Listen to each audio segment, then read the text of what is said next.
ใส่กระหมี่ติดต่อเดี๋ยวเปิดสุกโปงเงินกดตอบลูกค้าของลูกค้าหันทันทางขึ้นตัวเขาจะเป็นตอนข่าวการกระจายงานด้านต่างๆหรือจะเป็นการจัดข่าวการแสดงบางวันที่หัวข้อว่า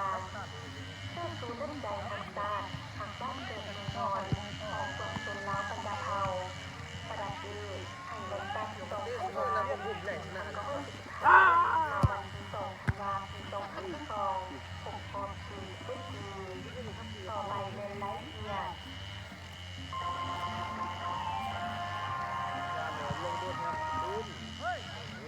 กองประชุมสมัยสมัครสถิติของสภาแห่งชาติที่เจ้าได้ใส่เป็นยางศิลาการในวันที่5 ธันวาคม 2522อยู่ที่หอสภาแห่งชาติณพระบรมจันทร์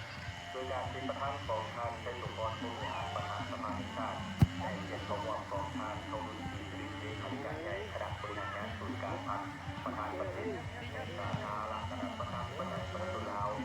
นิทานพันคำวิภาวันนายกรัฐมนตรีต้องมาเกี่ยวข้องให้ว่าหลักคณะประธานประเทศประเทศลาวผู้บริหารการทำงานขั้นสูงคณะรัฐบาลอดีตการนำทางรัฐสมาชิกสภาแห่งชาติที่เก้าได้ได้เลือกตั้งได้แก่เชิญเข้าวังโครงการนี้ทางได้ส่งมอบผู้บริหารกล่าวถึงตอนเปิดกองประชุมอย่างเป็นทางการในผู้ใหญ่กองประชุมจะได้ป้องกันผลพวงประกอบกับที่ทำเองที่เจรนาและหักพ้องเอาบริหารการเป็นใบที่การที่ประเทศประจำปี 2022และที่ทางเด่นการประจำปี 2023ของรัฐบาลการจะตั้งปฏิบัติแผนพัฒนาเศรษฐกิจสังคมแห่งชาติประจำปี 2022และที่ทางเด่นการปี 2023เฮ้ยแม่ลงมาแม่ตัวการจะตั้งปฏิบัติการจะตั้งปฏิบัติแผนการประจำปี 2022และแผนการประจำปี 2023บริการเกี่ยวกับการจะตั้งปฏิบัติบริการว่าด้วยการแก้ไขตัวปัญหาด้านเศรษฐกิจการเงินการจะตั้งปฏิบัติบริการบริการแก้ไขปัญหายาเสพติดการสร้างการพัฒนาฝีมือแรงงานและที่เป็นการทำให้ประชาชนเพื่อแก้ไขปัญหาว่างงานบนรายงานขององค์การตรวจสอบแห่งรัฐและองค์การตรวจการแห่งรัฐเกี่ยวกับการรายงานและการปฏิบัติแผนการเคลื่อนไหวที่งานประจำปี 2022และแผนการ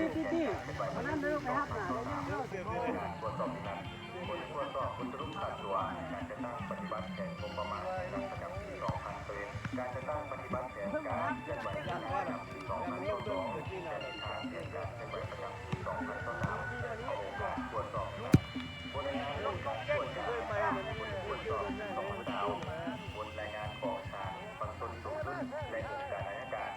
บางตนสูงสุดเกี่ยวกับการจะตั้งปฏิบัติแผนการเคลื่อนไหวด้วยงานประจำปี 2022และแผนการประจำปี 2023พิจารณารับฟ้องเอาการสร้างและพิจารณากฎหมายจำนวน12ฉบับและกฎหมายตามไปตามฉบับคือทางกฎหมายว่าด้วยการที่พันเลนทางกฎหมายว่าด้วยการทางน้ำทางกฎหมายว่าด้วยของพิจารณาและปรับปรุงกฎหมายจำนวน9ฉบับคือกฎหมายว่าด้วยทนายความกฎหมายว่าด้วยทะเบียนราษฎร์กฎหมายว่าด้วยการตรวจประกันกฎหมายว่าด้วยวิทยาศาสตร์และเทคโนโลยีกฎหมายว่าด้วยการและควบคุมพยานติดต่อกฎหมายว่าด้วยการตรวจสอบกฎหมายว่าด้วยการ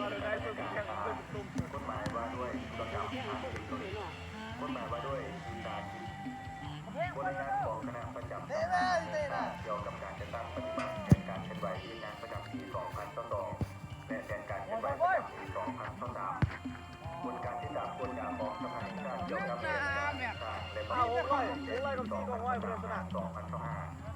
นอกจากนี้ทางไทยสุขรกรมวิหารยังได้ยกให้เป็นคนสำเร็จในหลายด้านของคณะรัฐบาลสร้างมาได้ระยะที่ผ่านมาว่าบุรุษจะเทื่อแล้วไว้เป็นพลังบทบาทหน้าที่ของแฟนคลับเป็นที่ต้องสังเคราะห์โอ้ยมองได้แต่ละตัวเขาผ่านอยู่ทุกข้างโลกเขียนได้ครับการพันเติมอย่างพระพุทธเจ้าที่ข้อดุลไปทางนี้ทุกกระตุ้นต่อการแก้ไข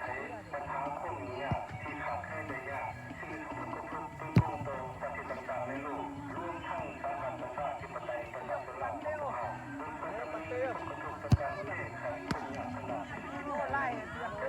ของประเทศที่สร้างตัวเป็นเวลาหลาย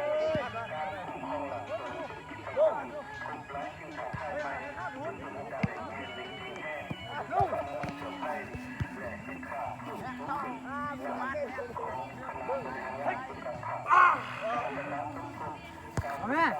น่อยเอาไอ้น้อยนี่นะเฮ้ยไอ้น้อยมันเข้านี่ก่อนนะ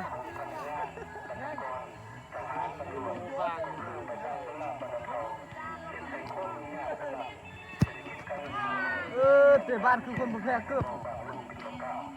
ใส่ชุดช็อตที่เนี่ยแคบดู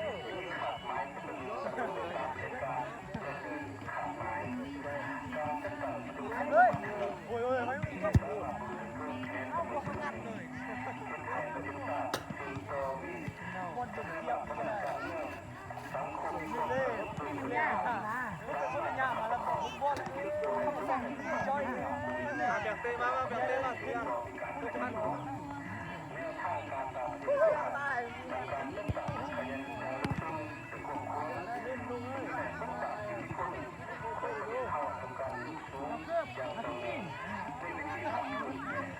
เล่นแบบสมัยสมัครกันที่ของสมัยสามสิบเก้าจะได้ทำฟังการชี้แจงทั้งตัวที่เกี่ยวข้องจำนวนหนึ่งต่อคำสัญญาของสมาชิกสภาแห่งชาติรวมทั้งบทประกอบคำเห็น